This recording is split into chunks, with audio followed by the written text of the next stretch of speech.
find amongst the Muslim Ummah that they call themselves in different groups and names and sects.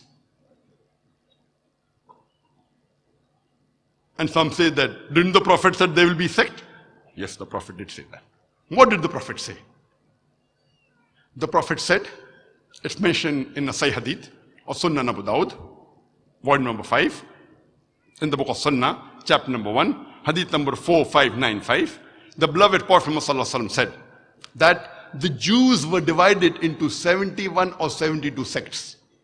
The Christians were divided into 71 or 72 sects. And my ummah, my community will be divided into 73 sects. The next hadith, which is also a Sahih hadith, of Sunnah Abu Dawud, volume number 5, in the book of Sunnah, chapter number 1, hadith number 4596. The beloved Prophet Muhammad said that the people of the book were divided into 72 sects, and my ummah, my community will be divided into 73 sects, and all of them except one, that means 72 out of 73 sects will go to hellfire, except one. All of them will go to hellfire except one. Those that are with the Jama'ah, that is the main body of the Muslims. And these two hadith are repeated several times in different books of hadith.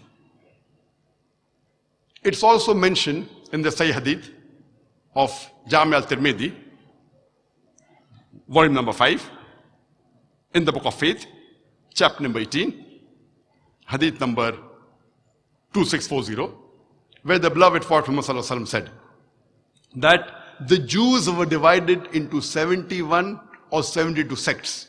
The Christians were divided in a similar way. But my community, my ummah, will be divided into 73 sects, would be divided into 73 sects. The next hadith, which is also a Sahih hadith of Jami al-Tirmidhi, volume number 5, in the book of Faith, chapter number 18, hadith number 2641, the beloved Prophet Muhammad said that the Bani Israel were divided into 72 sects, but my ummah, my community will be divided into 73 sects. All will go to hell except one. And Abdullah ibn Umar, may Allah be pleased with him, the narrator of the hadith, he asked the Prophet, which one will go to paradise? All will go to hell except one. Abdullah ibn Umar says, which one? The Prophet said, those that are there on the way of me and my companions. Those that follow my way and the ways of the companions. Here we come to know that the Prophet, he predicted there will be 73 sects. He didn't say you should make. Allah says in the Quran in several places. In Surah Imran chapter 3, verse number 103, verse number 104, verse number 105. In Surah Shura chapter number 42, verse number 13. In Surah Anam chapter 6, verse 159, that don't make sects. Here the Prophet predicted, though Allah subhanahu wa ta'ala says not to make sects, yet my ummah would be divided into 73 sects. All will go to hell except one. The Prophet said those that are there with the Jama'ah, the main body, and the other, he says those that follow me and my companions. Further, when we read, it's mentioned in the Sahih Hadith of Jami al-Tirmidhi, volume number 4, in the book of Fitan, chapter number 7, Hadith number 2165. Abdullah ibn Umar, may Allah be pleased with him, he narrates a hadith and says that Umar, may Allah be pleased with him, while giving a khutbah, while giving a speech, he said that I am amongst you as the Prophet was amongst us. And he said that stick to me and my companions, and those that come after that, and those that come after that. That means the Prophet said, stick to my companions, the Sahabas. Then the next generation, that's the Tabain. Then the next generation, the Tabi-Tabain. The Prophet said, you have to hold fast to the rope of Allah and the Sahih Hadith. After the Sahih Hadith, stick to my companions. Then the next generation, then the next generation. And the Hadith continues. There will be a time when people will tell lies. And a person will even lie when he is not even asked for an oath. People will give testimony when they are not asked for testimony. And the Hadith continues. That when a man is with a woman alone, the shaitan is a partner. And the Hadith continues. If a man is alone, there are chances that the shaitan is with him. But if they are two, the shaitan is further away. Therefore, if you want to enter paradise, stick with the Jama'ah. This hadith also emphasizes that if you want to go to paradise, stick with the Jama'ah. The next hadith, which is also a Sahih hadith of Jami Tirmidhi, volume number 4, in the book of Fitan, chapter number 7, hadith number 2166. The Prophet ﷺ said that Allah's hand is on the Jama'ah. The next hadith, which is also Sahih hadith of Jami Tirmidhi, volume number 4, in the book of Fitan, chapter number 7, hadith number 2167, the beloved Prophet ﷺ said that my ummah will never be united on disbelief, will never be united on something which is wrong. And the hand of Allah is on the Jama'ah. That means it is compulsory that we Muslims should hold to the rope of Allah strongly. That is the glorious Quran and the authentic hadith. And we should not be divided. We should not make sects. Making sects in the religion of Islam, making divisions in the religion of Islam is prohibited. And we have many scholars who have guided us. We have many imams, aimmas who have guided us. And all of them told us to come close to Quran and Sunnah. And the four famous aimma, Abu Hanifa, may Allah have mercy on him. We have Imam Malik, may Allah have mercy on him. Imam Shafi, may Allah have mercy on him. And Imam Ahmad ibn Hanbal, may Allah have mercy on him. All these four aimmas, they were great scholars. And all of them told to follow Quran and Sunnah.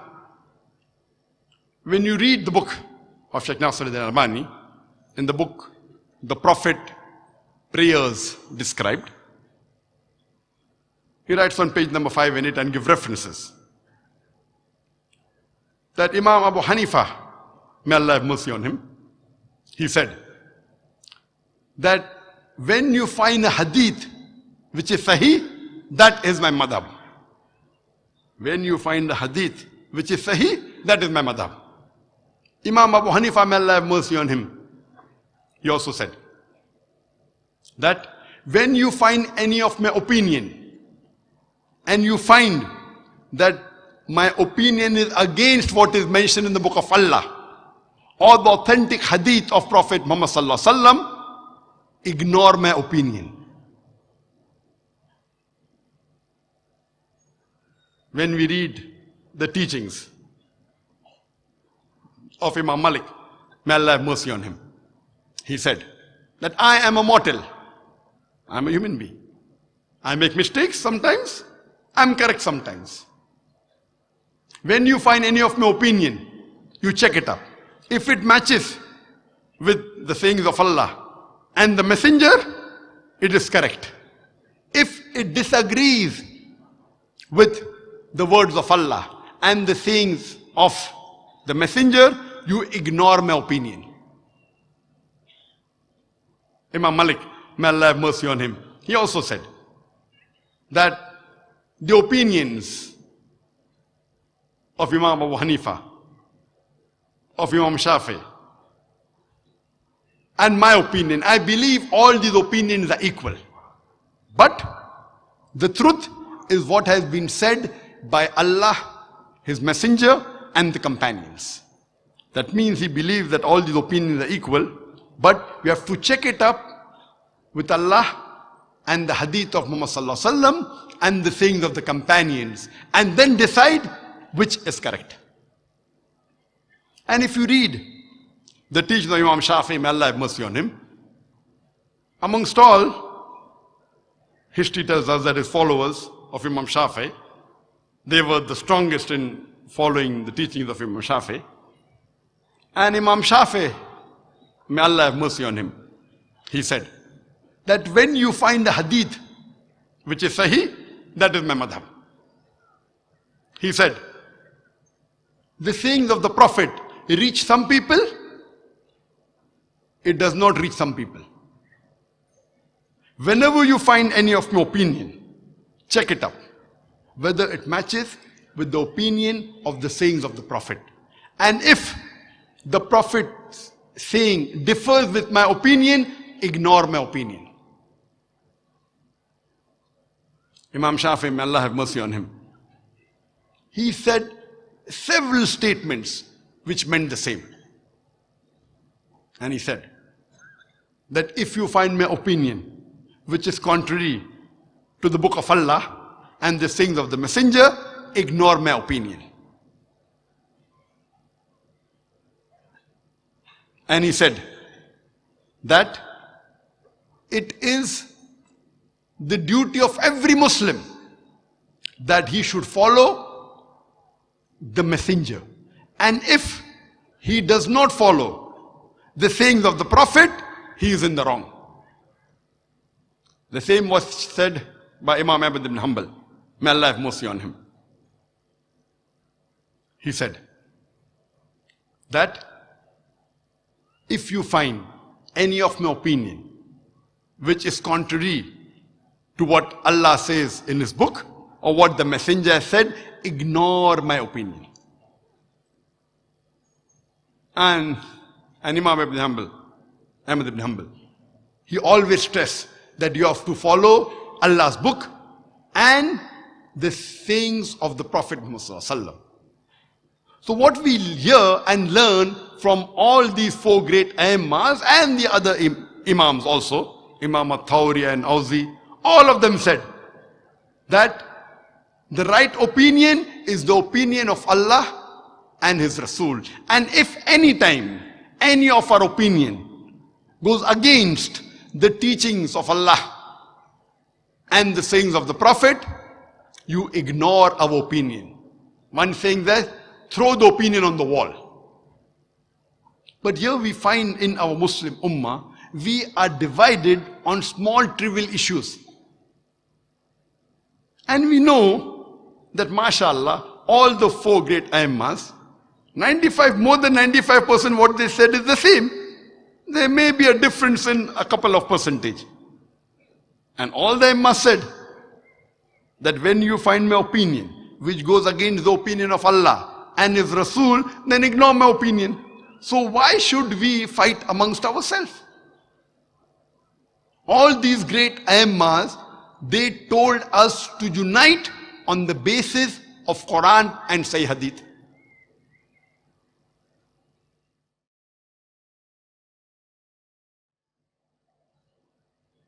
Let me give you one more example. The Hadith of Prophet ﷺ, that when you go for sajda, do not do what the camel does. So one group of Muslims believe that when they go into sajda, they put their knees first on the ground and then they put their hands. Another group of Muslims